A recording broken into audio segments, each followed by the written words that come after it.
वज़ीर आला उमर अब्दुल्ला ने शोपियान और कुलगाम में कल हुई ज़ालाबारी से होने वाले नुकसानात पर तशवीश का इजहार करते हुए ज़राअत और बागबानी को रियासत की मईशत के लिए रीढ़ की हड्डी करार दिया। जम्मू में सेंटर ऑफ एक्सीलेंस की इफ्तिताही तकरीब से खिताब करते हुए उन्होंने कहा कि बदलते मौसम के पेश नज़र बेहतर आबपाशी और मयारी बीजों की फरहमी नागुज़ीर है। वज़ीर आला ने नहरों की सफाई और हर ज़िले में पोली हाउसेस के क़याम पर जोर दिया ताकि किसानों को कुदरती आफात से बचाकर खुद कफील बनाया जा सके।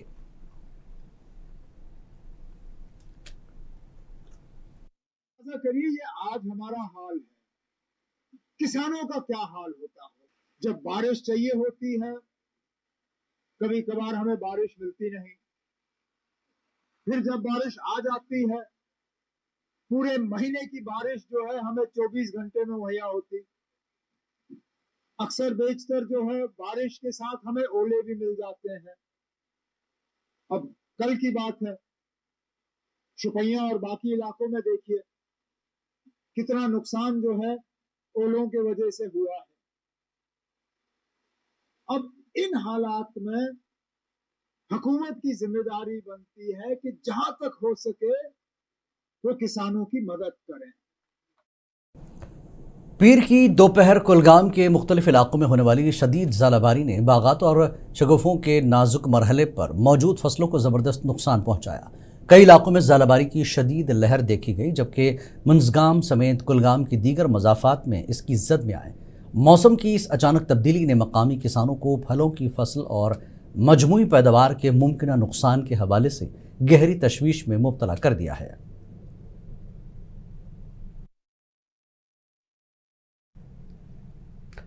शोपियां में गुज़श्ता शाम हुई ज़ालाबारी से बागात को शदीद नुकसान पहुंचने के बाद अपनी पार्टी ने किसानों के लिए फौरी राहती इक़दाम का मुतालबा किया। पार्टी के प्रोविंशियल सदर कश्मीर हकीकत सिंह ने शोपियां में एक प्रेस कॉन्फ्रेंस के दौरान कहा कि ज़ालाबारी फूलों के अहम मरहले पर फसलों को नुकसान पहुंचाया, जिससे काश्तकारों को भारी खसारे का सामना है। वो जल्द अज जल्द नुकसानात का तखमीना लगाकर जो मुआवजा बनता है वो इनको अदा करें, क्योंकि हमने देखा है जब भी कोई ऐसी आफत आती है तो ये वादे किए जाते हैं और सरकार सिर्फ ये महदूद रह जाती है अपने ये ऐलानात और वादों के। हम इस बार ये इस सरकार से उम्मीद करते हैं कि वो जल्द अज जल्द जितना भी इनका ये नुकसान हुआ है इसका उन्हें मुआवजा अता करके इसकी। मरकजी ममलिकती वजीर डॉक्टर जितेंद्र सिंह ने डोडा और किश्तवाड़ ज़िले में डिस्ट्रिक्ट डेवलपमेंट कोऑर्डिनेशन और मॉनिटरिंग कमेटी की मीटिंगों की सदारत की, जो डीसी ऑफिस डोडा में मुनक्किद हुई, जिसमें देही तरक्की, सेहत की देखभाल और बुनियादी ढांचे को मजबूत बनाने पर तवज्जो दी गई। इसके अलावा सड़कों की देखभाल को बेहतर बनाना और जल जीवन मिशन का जायज़ा लेना। उन्होंने ऐलान किया कि डोडा और किश्तवाड़ में एक ऑटोमेटिक वेदर स्टेशन बनाया जाएगा और किश्तवाड़ ज़िले में एक सेस्मोलॉजी लैब खोली जाएगी।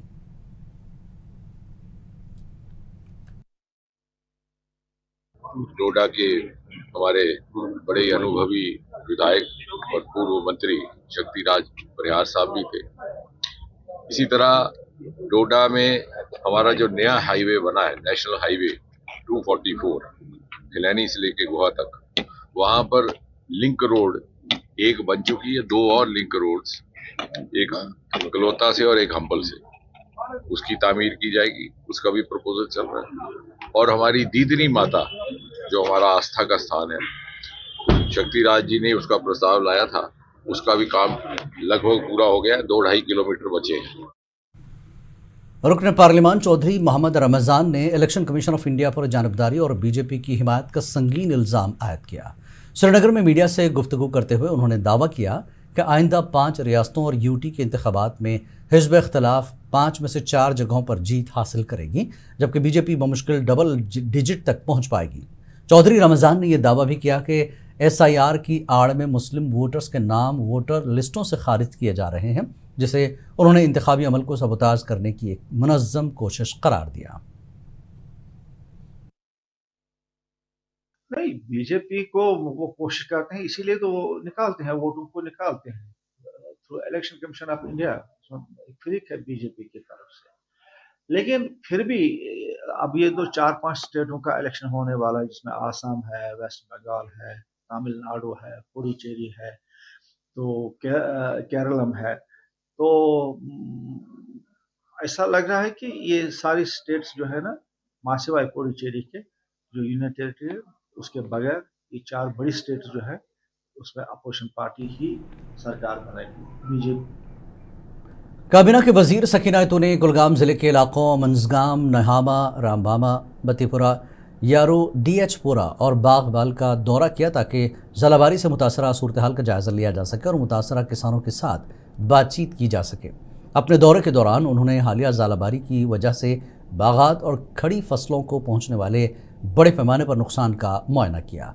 मीडिया से बात करते हुए उन्होंने किसान बिरादरी को पहुँचने वाले नुकसानात की शिद्दत का एतराफ़ किया। बदकिस्मती से क्या कहेंगे, अल्लाह ताला की आजमाइश है, इसमें तो हम कुछ नहीं, लेकिन जो हमारे सरकार के हाथ में, इसलिए मैं आज खुद आई हूँ। हॉर्टिकल्चर सेक्टर के ऑफिसर्स और रेवेन्यू के ऑफिसर्स, जो भी कंसर्न ऑफिसर हैं, उनको, ताकि वो देखें और असेसमेंट करें कि सरकार किस तरह से इन ज़मींदारों की मदद कर सकती हैं। तो इसीलिए मैंने सोचा कि जितना जल्दी हो सके यहाँ पे पहुँचे, ताकि लोग, आपने खुद देखा कितने लोग परेशान हैं, दुखी हैं बेचारे। भारतीय जनता पार्टी के जनरल सेक्रेटरी अनवर खान ने नेशनल कॉन्फ्रेंस को सख्त तनकीद का निशाना बनाते हुए कहा कि पार्टी ने जम्मू कश्मीर के अवाम को गुमराह किया है और अपने वादे पूरे करने में नाकाम रही। लारकीपुरा में गांव चले अभियान के प्रोग्राम के हादसे पर मीडिया से गुफ्तगू करते हुए अनवर खान ने कहा कि नेशनल कॉन्फ्रेंस ने आईनी मामले आर्टिकल 370 को अपनी सियासत का अहम हिस्सा बनाया था, लेकिन अब तक इस पर खामोशी इख्तियार किए हुए है। उन्होंने कहा कि नेशनल कॉन्फ्रेंस को आर्टिकल 370 के मसले पर बात करनी चाहिए थी, मगर वो इस पर कुछ नहीं कह रहे। अब वो सिर्फ रियासती दर्जे की बहाली की बात कर रहे हैं, जो उन्हें मिलने का इम्कान नहीं है।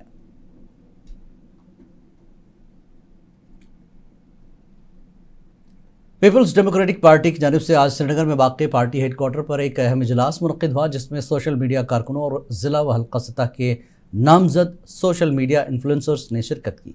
इजलास की सदारत पार्टी के general secretary advocate Ghulam Nabi loan हांजुरा ने की। इस मौके पर गुलाम नबी लोन ने हालिया असम्बली इजलास के दौरान वज़ीर तालीम सकीना खातून की जानिब से PDP MLA वहीदुर रहमान परा के खिलाफ इस्तेमाल की गई ज़बान की सख्त अल्फाज में मजम्मत की और इसे गैर पार्लिमानी करार दिया।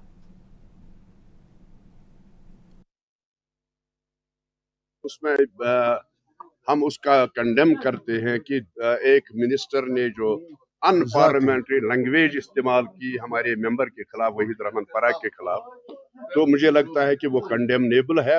ऐसा नहीं होना चाहिए था और एक मिनिस्टर को ये ज़ेबा नहीं देता है कि ऐसी बातें वो असेंबली में करें। वो तो उनका काम है कि इन्वेस्टिगेशन कर रहे हैं वो पेंडिंग मसला है, उसमें देखा जाएगा प्रूफ क्या है उनके पास, गवाही क्या है उनके पास, law will take. Jammu Kashmir बिलखुसूस श्रीनगर शहर में तरक्याती कामों का तारीखी हबाकदल की नागुफ्ता हालत से बखूबी लगाया जा सकता है। अब 2 साल कबल ही पुराने शहर के बीचों बीच दरियाए जहलम पर इस अहम पुल को स्मार्ट सिटी प्रोजेक्ट के तहत करोड़ों रुपए खर्च करके तामीरों के साथ साथ जाज़िब नज़र भी बनाया गया था। ताहम नाक़िस मटेरियल के इस्तेमाल और बाज़ तामीर देखभाल न होने की वजह से पुल के बीच से लकड़ियाँ उखड़ने लगी हैं, जो अब राहगीरों के लिए जानलेवा ख़तरा बन चुका है। मकामी लोगों ने हुकूमत से पुल की मरम्मत और देखभाल का मुतालबा किया। ये इन्होंने देखो पुल कितने पैसे लगाए इस पुल में, आप देखो इसकी हालत क्या है। अभी 2 साल भी नहीं हुए, इसकी हालत देखो कैसी है, कितने पैसे इन्होंने निकाले इसके लिए। ये हालत देखो, आप खुद ही देखो क्या हालत है इसकी। ये पुराना हबकदल था, इससे पहले भी बनाया इन्होंने अच्छी तरीके से, 1.5 साल भी नहीं हुआ तो इसकी हालत देखो, ये सब टूटा हुआ पुल है। स्मार्ट सिटी के ऊपर इतने पैसे खर्च करे और मगर इस पे कुछ नहीं किया। और देखिए, अगर कोई बच्चा आएगा या कोई बूढ़ा आएगा, बुजुर्ग आएगा, वो गिरेगा, उसको चोट लग सकती है। इसलिए मैं गुजारिश करता हूँ सरकार से, इसको प्लीज़ ठीक कर रही है। इसलिए मैं बोल रहा हूँ कि छोटा बच्चा कोई भी आएगा या साइकिल चलेगा। Indira Gandhi national open university का सालाना कन्वोकेशन आज जम्मू कन्वेंशन सेंटर में जोश खरोश के साथ मुनक्किद हुआ। इस तकरीब में 350 से ज़ायद तलबा ने शिरकत करके अपनी डिग्रियां हासिल की। मुकर्रिरीन ने इसे इलाकाई मरकज़ के लिए एक अहम संग मील करार देते हुए कहा कि इग्नू घरेलू खवातीन और मुलाजमीन समेत तमाम तबकों को तालीम के यकसा मौके फराहम कर रहा है। ये फंक्शन जो है ऑल ओवर इंडिया में सेलिब्रेट हो रहा है। इसका main function IGNOU headquarter new Delhi में ऑर्गेनाइज किया जा रहा है, जहाँ पर जो हमारे चीफ गेस्ट हैं honourable vice president of India हैं, साथ में गेस्ट ऑफ ऑनर व लेफ्टिनेंट गवर्नर हैं। यहाँ पर ये फंक्शन आज आपने देखा कितने हर्षोल्लास और हैप्पीनेस के साथ मनाया गया। बडगाम के चाडोरा इलाके में गैर कानूनी कानकनी के खिलाफ मुहिम को तेज कर दिया गया। आज नेशनल ग्रीन ट्रिब्यूनल की एक टीम ने इलाके का दौरा किया, जिसमें डिप्टी कमिश्नर बडगाम भी मौजूद थे। टीम ने इलाके का जायजा लिया और रिंग रोड अथॉरिटीज़ की जानिब से मिट्टी की खुदाई और इसे दीगर मकामात पर मुंतकिल करने के अमल का मुआयना किया। इस मौके पर समाजी व सियासी कारकुन राजा मुजफ्फर भी मौजूद थे। उन्होंने कहा कि इंतजामिया को चाहिए कि गैर कानूनी तौर पर हटाई गई मिट्टी के बदले मुनासिब मुआवजा दिया जाए। अगर इस गांव से, इस इलाके से, चाहे कुजवेरा है चाहे कुल्त्र का इलाका है, अगर मिसाल के तौर पर यहाँ पे 100 करोड़ की यहाँ से मिट्टी निकाली गई है, 100 करोड़ की सैंड निकाली गई है, मुझे बताइए क्या यहाँ पे 20 करोड़ रुपए यहाँ के पंचायतों में गया है? चाहे गौहरपोरा है, चाहे कुजवेरा है, चाहे कुल्त्र है, कैंसर मुल्ला है, कोई भी है, वो पंचायत में कुछ गया ही नहीं। हमारा तो हाल ऐसा हो गया आज की तारीख में, वो उर्दू शायर मुझे याद आता है, ना खुदा ही मिला